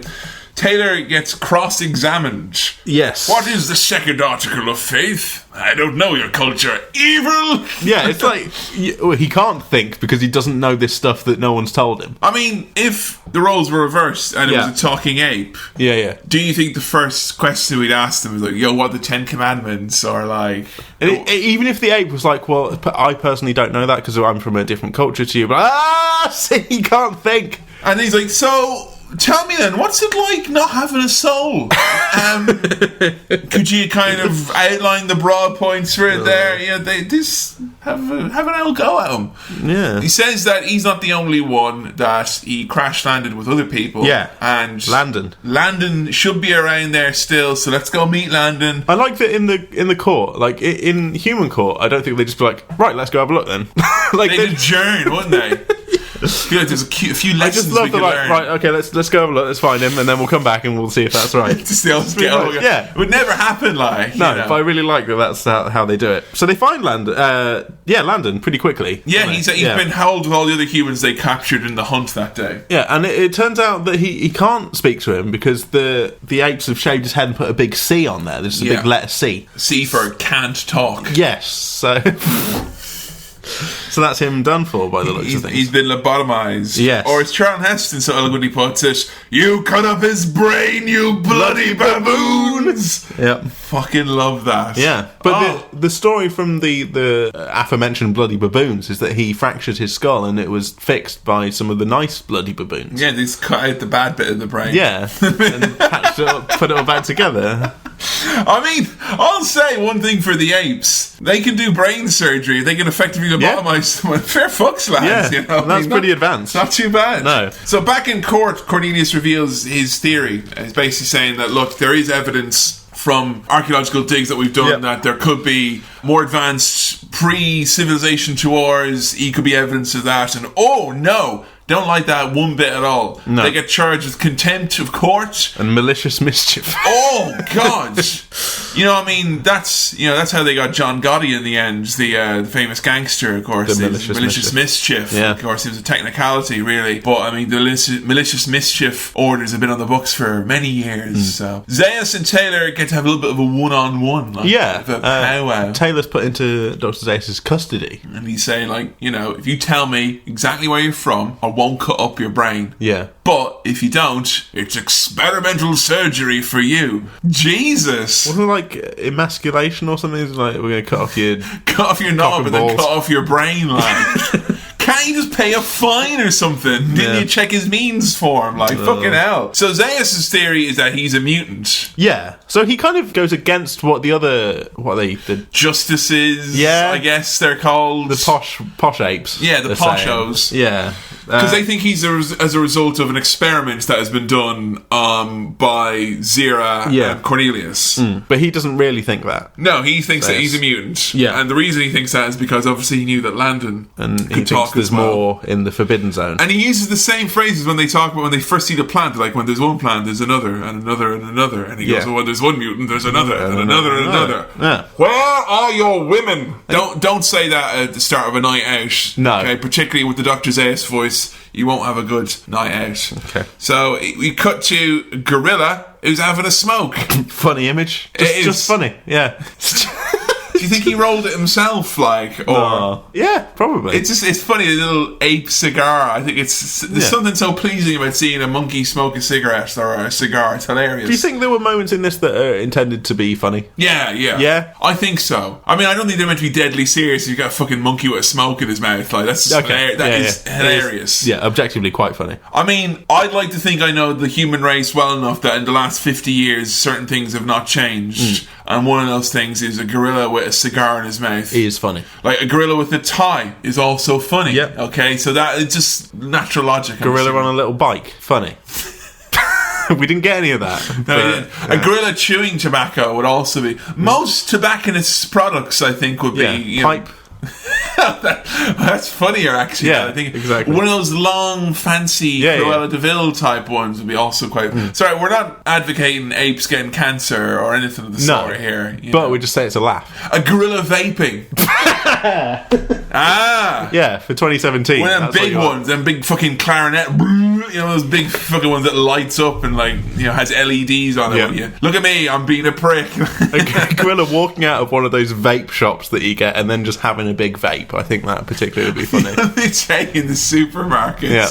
You know, sometimes they have those vape stalls set up. Yeah. I don't know why I thought this is funny, but there was a really tired looking man. Right. Just, like, overwhelmed by the selection. There was all laid out in front of him. Too much. 2 hands on the counter. He's going, this is amazing. You've got cherry and blueberry and raspberry and forest fruits and fruit of the forest. And he couldn't pick. It was just too much birthday for that man. Do you know that near my house there is one of the vape stores? Yeah, I can believe that. Anyone could say it. Do you know, near my house there's a vape store? It's called Vaping Bad, and it's got the Breaking Bad logo. Fuck's sake.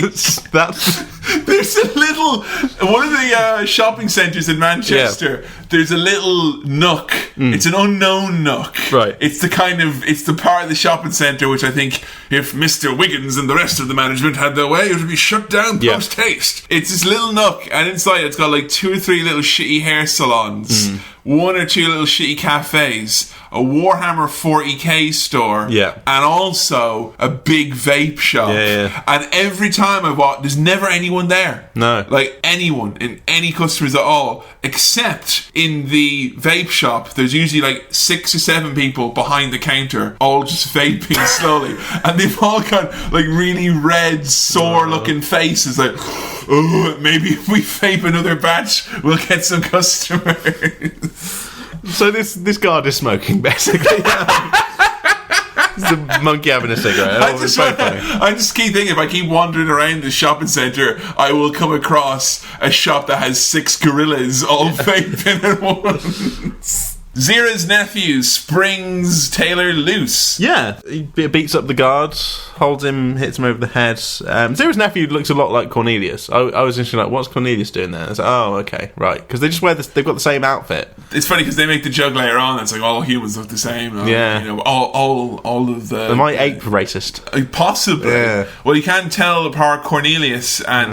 I mean, Cornelius and Zira even look exactly the same. Yeah, pretty much. Know? Yeah. They've only got one speed, the prosthetic designers. They're not going to make things different for you, I guess. So they said they're going to go and escape. They've got a foolproof plan, saying that he brings Nova with him. Take Nova against the wishes really of everyone. Do that. Yeah.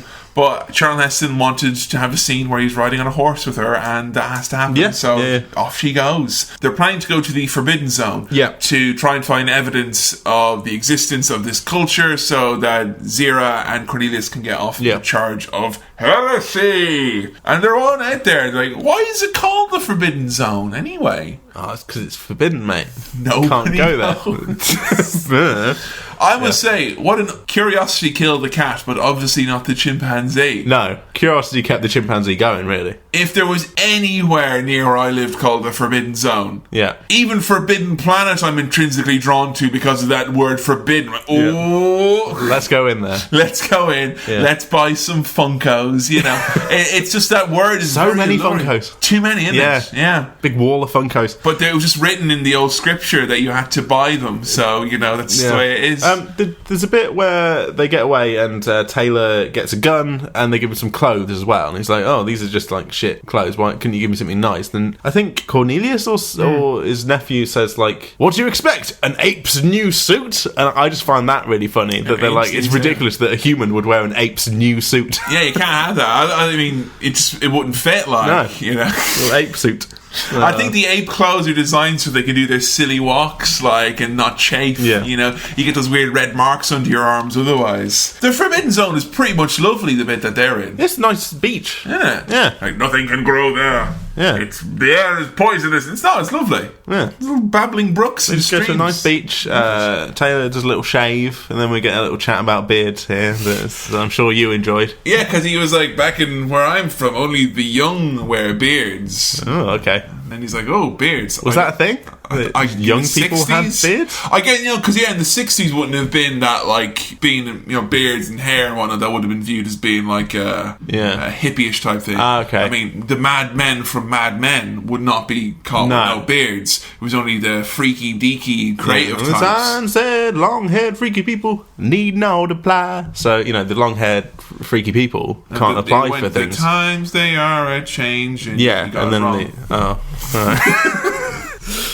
And he shaves his beard, and when he shaves it off, he goes, "Oh, it makes you look less intelligent." Yeah, Kevin's got a beard for listeners. I do. Yeah. Have you got a beard? No. What's that in your face then? That's just some intelligence. Beards. I don't go in for fads like that. So it's not. It's growing in some intelligence, like. Yeah. Does that mean if you can't grow a mustache, it's like there's an aspect of your intelligence that's really like underdeveloped? I'm just a straight up thicko, man. Like, I'm just a bloody idiot. You know, left cheek maths, right cheek science, underneath geography. Top lip though, rubbish at poetry. Like, can't do any poetry. Can't do Sudoku either. You know, it's all gone. I'm just an idiot. And Taylor gets back into like jerk mode now. He's kind of like, he's got the gun, he's got the power, you know, he's got what he wants. But in fairness though, you know, it's not as if he's misrepresented himself, really. No. He's never been like, oh, and then we'll all escape together, and, you know, he's just kind of like, I'm out of here. Yeah, he's been pretty upfront about it. And he's been treated quite poorly, you know. And, like, even when he's treating people poorly, they're like, oh, you're being cruel. It's like, well, you're being cruel to me. Like, yes, but we thought you were inferior. Oh, yeah. Zayas turns up here at this point, because he knows that they're going to the Forbidden Zone. So they go into the dig site, and they're looking around, poking at all the little trinkets and whatnot that are in there. And essentially what they find is they've got an older culture, which is dated from before their scriptures are even written, And that older culture has got more advanced, things like dolls and false teeth, eyeglasses, heart valves, stuff like that. And Taylor at this point is pointing out the contradiction to Zaius, that he's the chief science officer and also the defender of the faith. And Zaius is like, no, science and religion can totally get along side by side. Didn't you go to RE? What the fuck is wrong with you? Didn't you see that chapter where there was like a candle and beside it there was like a rocket ship going up into space, and the candle was like kind of like Jesus-y and the rocket ship is like, science. So the two can coexist because they were on the page. It's the same textbook. Side by side, figure 1.4 Collins textbook. Why would they print it otherwise? The syllabus is correct. Exactly. So he's got a fairly decent argument out there for himself. So Cornelius is showing him the evidence, and even in faces evidence, Zaius is like, no, apes kept humans as pets. I'm sure if you keep looking, you'll find the real master of the house. Yeah. And at this point, you're kind of going, hang on, he knows something, and it's almost like he's defending the faith. Yes. Some sort of faith defender over here. Yeah. Then we get the doll, don't we? We get the creepy doll. Tell me this, defender of the faith. Why would an ape make a human doll that talks? Yep. Got him there, mate. Got him bang to rights. I think I do quite a good... Of the impression of the doll. Yeah, it's nice. Yeah, it's why would they? Because humans in their timeline have never spoken. No. And pretty much at this point, Charlton Heston is kind of spoiling the movie. Yeah. At least for the evolutionary biologists in the room who are like, well, there's no way you can have concurrent evolution of two unrelated lineages of humans. Well, I don't know if he realises that. No, he doesn't. He's unwittingly spoiling it. Yeah. Like, when my dad turned around in the start of... within the first half of The Hobbit and said, this isn't very good, how he spoiled the rest of the movie that way. Yeah. It's an unwitting spoiling, So he decides he's going to hold Zaius ransom for some supplies because the gorilla Popo have showed up. Yep. And he's given a very deep question to ponder. If man was so superior, then why did he not survive? And he reads out an ominous scroll about humans being shite, make a desert of his home and a desert of your home, treat him with cruelty, don't put up with any of their guff, basically. Yeah. Ooh, it's all a bit ominous, isn't it? Yeah. And Charlton Heston is, he's not shook. No, but certainly food for thought there. And, I think so. He gives some advice to Lucius, who's the nephew, which I really liked here, which is to never trust anyone over 30. Just keep having a go at grown-ups, mate, because Lucius hates grown-ups. He's like, I hate the older generation, they're so rubbish. And there's definitely no more an authority on anti-authority, and don't listen to mum and dad. Then fucking Charlton Heston. A man like Ronald Reagan would have looked up to, for fuck's sake. What a square, like. And he goes to shake hands with Cornelius, and Cornelius just stares at his hand for a bit. It's like, what? All right, yeah. See, what actually the cut out there was the full thing, which is don't trust anyone who hasn't got 30 handguns. That's what he wanted to say, actually. So there you go. So don't trust the 30 states that haven't enacted my radical proposals for gun ownership. That was maybe what he was trying to say there. Gives a little kiss to Zira, who thinks he's very ugly, which is quite funny. Lol. Yeah, because they look so different. And he is hideously ugly. But monstrously ugly. Yeah. I think it's quite it's cute that he's a little kiss at the end. Yeah, it's like, nice. Interspecies. Because there was some affection between those two, wasn't there? Something that they dropped from subsequent movies. I think they were going to allude to it here, but they wanted to do a thing where there was going to be an ape-human hybrid. Right. Fucked up. Okay. Weird. Yeah. Don't do that. No. I'm glad they didn't. All right. Does that not happen in the future movies? No, it's not. No. Okay. Just in case you're hoping to see any kind of interspecies erotica. Right. You got to pack back onto Clips for Sale for that, I'm afraid. Not here. Taylor wishes them all luck and then he pisses off. Yeah. I mean, Zaius lets him go. Zaius is like, off he goes. Give him what he wants. Let him find out. Let him go to his destiny. Off he goes. So he knows. He knows what he's going to find. He knows that they built a replica of the Statue of Liberty. So we see the famous scene, and I mean we talked about it at the start, but the scene, what were your thoughts on actually seeing it? Was it goofy? Was it kind of overdone? Is it one of those things that's been parodied too much, or did it still have any impact? It still had some. I mean, as soon as they got to the beach, I was like, well, it's nearly time for the Statue of Liberty scene. Because I knew it was on the shore. So I knew it was just kind of poking out of the side of the rocks and stuff. I love the shot you see. I know between exactly the what it spikes, looks like, even yeah. though I haven't seen it. I think I've seen it recreated in other ways that I just knew exactly what it looks like, and it was good. It again. For a film of its time, they did that pretty tastefully. It's kind of like going and see any movie, which I don't want to say the whole movie is the twist. It's not. There's more. I think we can say there's definitely more to this movie than the twist. Yeah, because I knew the twist and I still enjoyed the movie a lot. And that obviously says a lot for the movie itself. Unlike, say, a lot of M. Night Shyamalan movies. I wonder if that's true of Sixth Sense. If you've never seen Sixth Sense but you knew the twist, could you go into it and be like, this is a great movie? I don't know. It's difficult because a lot of the times when a twist is like, you feel so rewarded from a real proper twist where it's like, wow, not only is this like make loads of sense, it's like all these things which they've done to hide this from me, and all the stuff slots into place. It's like this perfect structure that all kind of unfolds in front of you, and you end up coming away with a much more positive opinion of it. Yeah. I think it's only when you rewatch you realise. I think that the movie is so much more than this ending. But the ending I still think is quite powerful. Yes, it is, yeah. If not a little bit, I don't say it's out of character, because at the start he's like kind of, what does it fucking matter, everyone's dead, it's all, he's telling everyone, it doesn't matter, everyone you care about is dead, this is the reality now. The thing where he says like, you maniacs, you blew it all up, what is he talking about? Mankind that just blew up Earth? At the start he's talking about, he's kind of going, I wonder when we're out here if we'll find a place where man isn't so inhumane to man, essentially, or where we let our brothers starve, or we turn on each other. He's basically quite anti-humanity, I think. So the implication there is that Earth has been blown to bits by humans. They just fucked up and destroyed everything. So I think he is kind of, maybe his little journey he's been on, maybe you were thinking he might change his perspective on humanity, and then he comes across this and it's like, of course it's fucking, as I originally suspected, humans are shit, and we blew up the world and we did it annoyingly close to where I just was. That's just, why would you do that? Like, the end. And Nova's like, what's going on? Yeah, she doesn't have a fucking clue because she can't understand any of what he's saying. She doesn't know what that big thing is. I think Nova's what's she gonna do now? I don't know. She literally has no dialogue because she can't speak. The next movie picks up the second this one. Really? Just straight up. Straight up continuation. That's interesting. Are you interested to see more of the Planet of the Apes movies?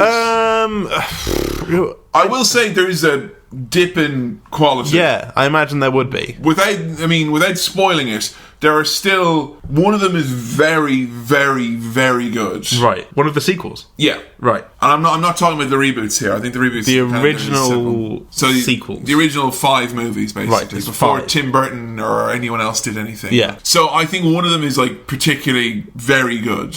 But it's not the second one, is it? No.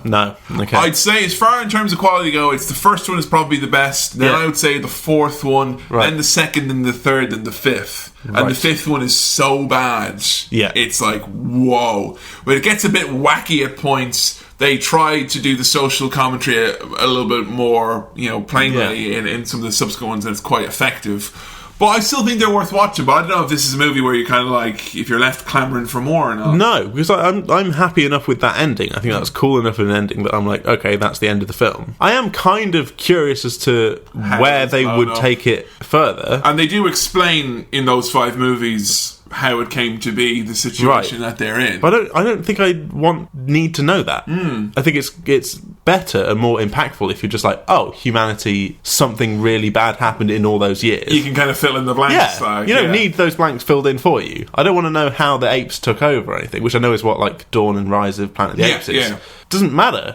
It's the fact that it did happen and that is the reality that is like it. I don't know. So I think I'm happy with it as a self-contained thing. I don't need to know much more. Because I'll be honest, like, I would say the sequels, if I was to pop them into the cinema swirl and try, they're not classics. I wouldn't say they're classics or necessary sequels, unlunk a lot of the some of the other ones. I'd say like Rocky 2 is more important to watch than Beneath the Planet of the Apes. Fucking Two Towers or something more important. So forget hashtag make him watch it. Hashtag Throwback Thursday. So, final thoughts on the movie then. You enjoyed it? Yeah, really good. Very good. What was it about the movie that was kind of then I don't know. My first experience of Charlton Heston was good, and like at times, beautiful honey glazed Hollywood ham that he is. Yeah, good looking man. Got that kind of Hollywood swagger. I liked that. It was, in terms of special effects and the way that the film is filmed, it was good, really good. So well, aged really well. It's actually aged better than some movies we've watched from like the 70s and 80s, which is quite interesting. And the satire and the morality of it is heavy-handed, but it's clear and you know what they're trying to do, and it kind of works and it does make sense. It's great. It's perfect for like if you're a teenager who like wants to watch a movie and like it have some extra meaning that you can like look into and discuss and think about. You could write an essay on this film. Yeah, absolutely. It really easily you could. I came very close to doing that in my A-levels. Exactly. It's really a handy film that has got like clear satire and extra layers to it that you can analyse if you want to. I mean, a lot of people say that's like one of the best things that sci-fi can do is like ask those types of questions exactly about who we are now. Yeah, and there's bits in it where I thought, oh, okay, that makes me feel guilty because it's happening to a human, not to an animal. I am a bad person. Humanity is bad. Are there any things about the movie you didn't enjoy? Not really. Even the mouth movement thing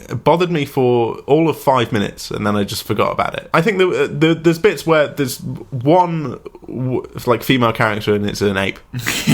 I'm like. Don't forget, there's the one who never talks. There's literally the one who dies before she gets a chance to wake up. Lady. She's asleep at the start of the film. But there's technically two because they have to get an old lady to pay her corpse. So loads of female characters. And then there's Nova who can't talk, and the way Charlton talks about women is a bit weird. But like it's 60s. I don't want to be like it's the fucking 60s, but it is. And it doesn't. It explains it. It doesn't necessarily mean it excuses it. No, but I mean, I think I have to just accept that for how it is. I guess if that's the movie that we're watching. Other than that, like it was great. I thought it was just awesome. Awesome. How many star wipes would you give this bad boy then?